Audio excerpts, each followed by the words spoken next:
Yacht Watch Club. Remember this name for amazing and informative watch reviews. Have you subscribed to our channel yet? If no, now is the time.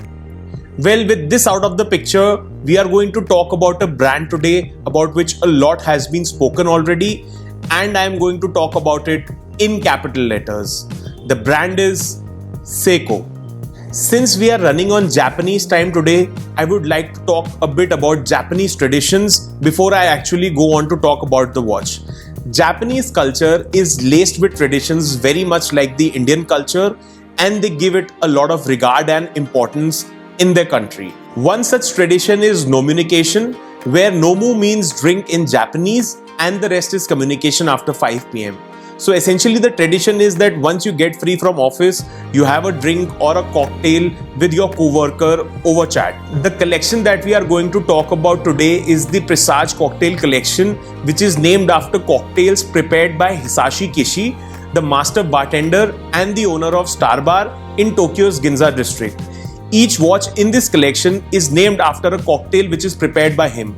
So let's look at the menu today. Starting with the first one, we have the Midnight Mockingbird. The watch is essentially green in color due to the ingredients used in the cocktail. The next in line is the Aviation cocktail with its violet or blue hues from the creme de violet ingredient. Negroni cocktail is the next one with its deep orange-brown color like a reflection from a cocktail glass. Then we have the Old Clock with its deep blue color inspired by the drinks in Sky Bar. Guys, we are still talking about watches and not drinks. Then we have the Black Velvet with its dark and moody hues derived from its stout beer ingredient. And to round up the collection, we finally have the cocktail that we are going to try today, and that's Irish coffee. So let's put this beauty under the scanner and see if it passes the litmus test. You know what I mean, right? So here we have a case size of 39.5 mm with a lug-to-lug width of 46 mm and a thickness of 11.8 mm. The case material is stainless steel with a super hard coating. The crystal here is now a box-shaped Hardlex glass which is double domed to give it a three-dimensional look. While you peep into the watch, the Irish coffee has a basic water resistance of 50 meters. This also weighs 65 grams in weight only because it has a leather strap. Had it been a metal strap, the weight would have been much higher. Now this strap is only 20 millimeters in width. I honestly didn't like the strap on Seiko's Alpinist, which was very hard and it took a weirdly rounded shape till it got under the sun on numerous occasions. But I was surprised to use this watch. This one feels really confident on my wrist, fits in really well. The dial is a beautiful shade of grey or brown and black, inspired by the milky coffee tones from the Irish cream ingredient. This is one striking dial which catches the eye of the onlookers for sure. Well, that's how I got attracted to this one. The rose gold on the hands and applied indices is quite subtle, not too much in your face for being the gold it is. The date window at the 3 p.m. marker is solidly outlined by the same finish, giving this watch multiple layers. The 3, 6, 9 and 12 indices do look like a thin elongated fountain pen's nib. Very Japanese, I must say. The Seiko's logo is also applied in a decent size and rose gold tone. Flipping the watch behind, we stumble upon a screw-down see-through caseback with a beautiful view of the 4R35 caliber movement.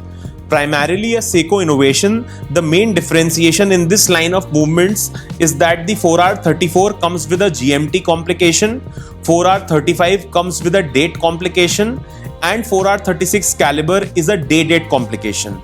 If the same movements are applied in non-Seiko watches, then it goes by the nomenclature of NH34 and NH35 instead of 4R34 and 35. The 4R35 caliber brings out a power reserve of 41 hours in this timepiece, which includes a 23 jewel setup and has an accuracy of -35 to +45 seconds a day.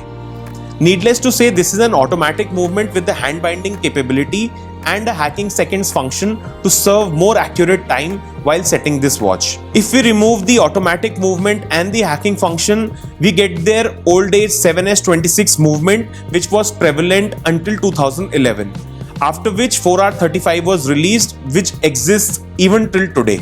Now the Irish coffee and its other counterparts in the menu are priced at 38,000 rupees or around $450.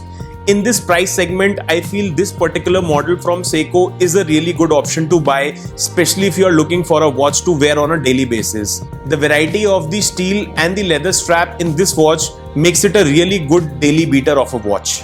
Let's look at the alternatives where I am only going to compare apples with apples, meaning I am only going to suggest you good mechanical or automatic watches in this price segment that you are fishing in. The first option and my top choice is the Citizen Tsuyosa and the Tsuyosa Small Seconds. While the Tsuyosa is priced at 36,000 and the Small Seconds is priced at 45,000, with some discounts, this turns out to be a really good watch. Also a special mention to the Promaster if you're looking for a diving watch, and Citizen has also come out with NJ0180 in the titanium version, again with the plain dial and the small seconds dial, which is also being termed as Forza in some markets. This is again a very good watch to look out for. The next name in my mind is the Hamilton Khaki Field. Definitely a must buy, but the problem with being in India is that this watch ends up costing double than the actual price. So are you going to double your budget? If yes, go for the Hamilton Khaki, otherwise just skip this one. How can we forget Tissot? Now Tissot automatics generally start higher than Seiko's, but there is an option of Tissot Swissmatic XL which starts from 35,000 rupees. Not a very great option in my opinion, because this is a very simple plain vanilla watch, but if you are going for the Tissot brand, this is the one you want. Since we are on the topic of Seiko's, how can we forget Orient? Now Orient has really good options in the form of a couple of diver watches, including the Orient Kamasu, Orient Mako and Orient Ray, and also the Orient Diver. If you are looking for the Bambino series, I really like the Roman numeral V2. So are you going to pick Orient over Seiko? Let me know in the comments below. The next option in my mind is the Timex M79 Automatic. This particular watch is also available in the quartz version, but I really like the automatic model which is available in brown color on Timex India's website. Now if you can order a watch from abroad and are ready to wait for it, then there are some noteworthy brands which you could go for. The first option that tops my list is Spinnaker. With their models like the Dumas, the Croft Pioneer and the Hull Diver, their range starts from $200, so this makes it a lot affordable for folks back in India. The second option in my mind is the Brew Metric.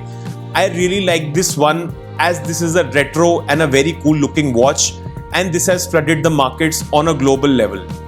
The third cool option is the Erebus Origin, which was started by this guy, and I really like this watch because it is very neatly priced and could fit in really well in my budget of 40,000 rupees. The next option is the 21 Yuan from Seagull or even Suges watches.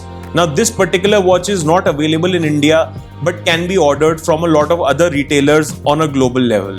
The last option and a wildcard entry is the Boulder Supply Company, which specializes in field watches. I think Seiko Presage Cocktail is one of the best watches in this price segment, especially if you are looking for a cool combination of quality and variety in terms of the leather and the metal strap options available alongside the numerous colors on the dials available. They've been very innovative with their design, very solid and robust with the kind of quality that comes with Seiko and their watches as a brand. So are you going to ride the tide of micro brands or going for the evergreen classics like the Seiko? Well, the choice is yours, because my idea was to lay it out for you so you could make an informed decision. What are you wearing today?